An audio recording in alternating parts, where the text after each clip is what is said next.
নারীর সাথে ভালো আচরণ করো। নারীদেরকে বাঁকা পাজরের হাড় দিয়ে তৈরি করা হয়েছে।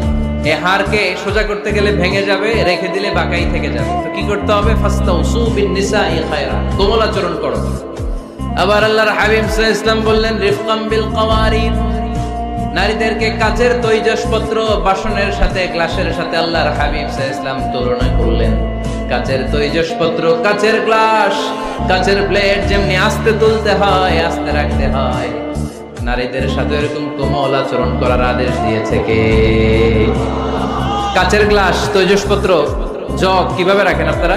খুব জোরে এরকম ধপাস করে নাকি? উঠানোর সময় ধপাস করে উঠান? খুব স্মুথলি এটা ধরতে হয়, স্মুথলি এটা রাখতে হয়। তেমনি নারীদের সাথেও স্মুথলি আচরণ করবেন। নারীদেরকে যত আপনি কোমল মোলায়েম ভাষায় কথা বলতে পারবেন, তারা তত আপনার